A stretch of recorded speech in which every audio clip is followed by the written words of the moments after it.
as you said, technology is developing very fast, and we have tools that help us do things that 10 years ago we had to hire 15 people to do, or that we couldn't do at all. Now, do you think that people without a job nowadays are going with the same old tradition of you're out of a job, you go either to the newspaper or wherever, you find who's offering jobs and apply, or that with the new tools they have, since it's much easier to start your own business, that they're saying, no, I'm going to go independent and I'm going to do what I want, how I want it, because I can do it now? I would hope that more people are thinking like you just described than not. I was reading Seth Godin's book, Lynchpin, and he was very clear in describing, he said the old days of someone coming to work and just doing what the company told you to do and not thinking and just doing what you're told, and that you'll be rewarded and taken care of, those days are gone. And if you have a computer and access to an internet, you can start a business. You can work. Let's just say that you're a graphic designer in a small town, a farm village in Spain, and there's nobody around you that is hiring people that have your particular skill. Well, if you go to any one of there's sites, I happen to prefer odesk.com, odesk.com, but that's like an eBay for talent. Employers are searching the worldwide database of skilled people.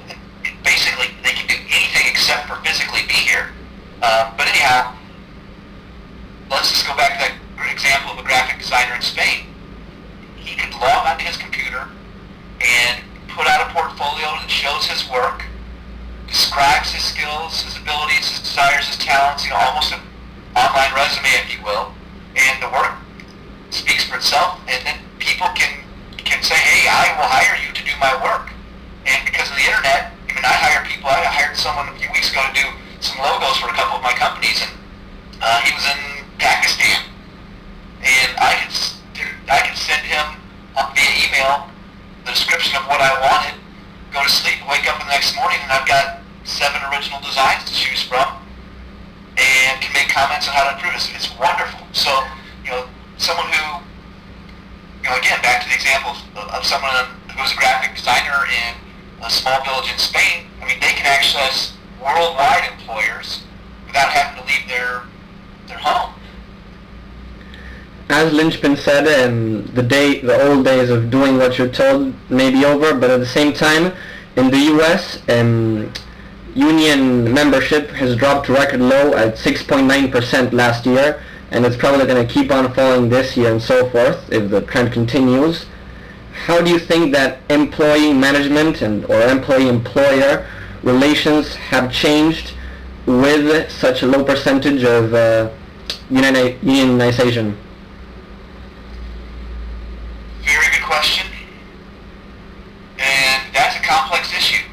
And depending upon the part of the country that you're talking about and what industry you're talking about, the strength of the union, the answer can vary. But if you're going to ask me to generalize, I would say that I do believe that employees are starting to realize that their ability to charge wages is not tied to, or should not be tied to, although they'd like it to be, can't really be sustained based on how long you've worked somewhere, not how much quality and quantity you can produce. They don't like it, but they have to acknowledge as a worker, even as a union member, that they are only as valuable to the company as the cost of replacing someone who can perform that someone or something, technology, that can replace that job function. And it's very difficult for an employee to make a case through the union that, hey, I deserve $25 an hour when the company can get that same exact work accomplished where the output would be indistinguishable to the end user as far as quality and quantity for 1/5 of that price. And the unions that try to make that case, I hate to tell you, but I know one particular company that didn't learn that lesson, refused to accept that, and basically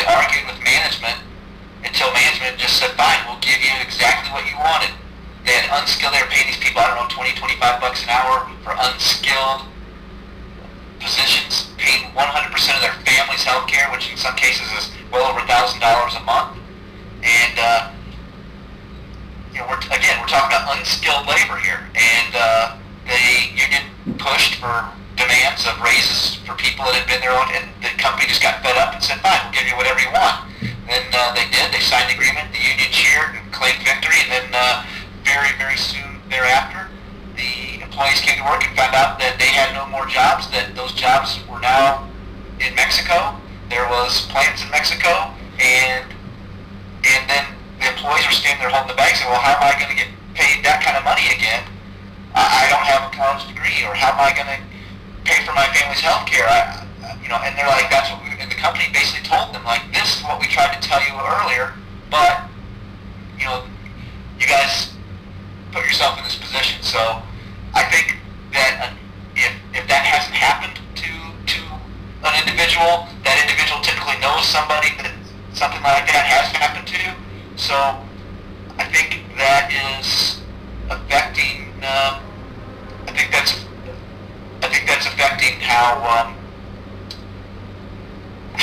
people see their unions and how they see their employers. And I think because of the tight economy, employees aren't as quick to believe what the unions say about, the company can afford it, they're getting rich off of your labor, they can afford it. I think that employees realize that the economy's tough and that, money isn't just growing on trees. And I think that they are much more likely to be sympathetic towards a valid case made by the company without the union's involvement. As one of the top minds in human resources, where do you think that human resources will be in 5 years? Very good question. I'll tell you where I hope it is. I hope that, because there are people out there that do jobs that they hate because they feel they have to support their family. And technology and tools are becoming available that make, for lack of a better word, unskilled or undesirable work, in a lot of cases, unnecessary. And it's my hope that employers embrace technology where possible to allow or to put people in positions that allow them to do what they do best and like to do most, things that they're interested in, things that they like, things that require their skill, their knowledge, their ability, instead of just mundane, monotonous things that can be handled by a machine or technology. It's my hope that employers utilize, I'm a huge fan of psychometric tests and employment tests for pre-employment testing to help companies match what a job requires with the specific skills, attitudes, values, behaviors of those employees. And in the ideal world, I would like to see, and I think companies are moving towards this, at least the smart ones are, where they're identifying what do these roles require and how can we identify people who fit those roles, and how can we start grooming them for advanced positions before those positions open up that are in alignment with those workers' skills, attitudes, values, and behaviors. And I think when that happens, one of my favorite books is Good to Great by Jim Collins. And what he talked about was the importance of having the right people on the bus being, of course, being your company, and the wrong people off the bus. Not only is it important to have the right people on the bus, but it's important to have them in the right seats on the bus.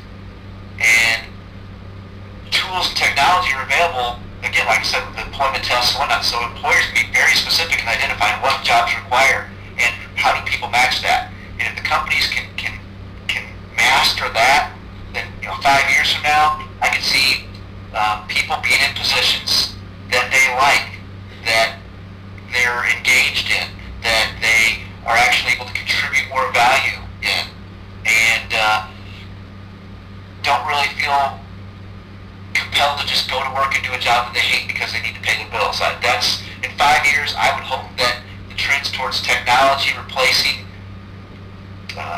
jobs that don't satisfy people continues, and I would hope that employers get better at recognizing what an engaged employee can do and provide them with the pathways that are in alignment with their values and talents.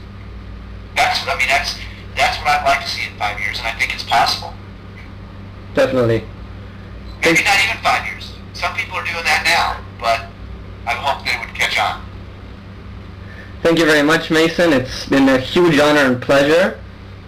And, well, if the people watching this don't know who you are yet, please look him up because he's one of the best minds out there for human resources, especially employee selection and development and productivity. Thank you so much, Mason. My name is Andy Binker-Cosen from 21stocks.com.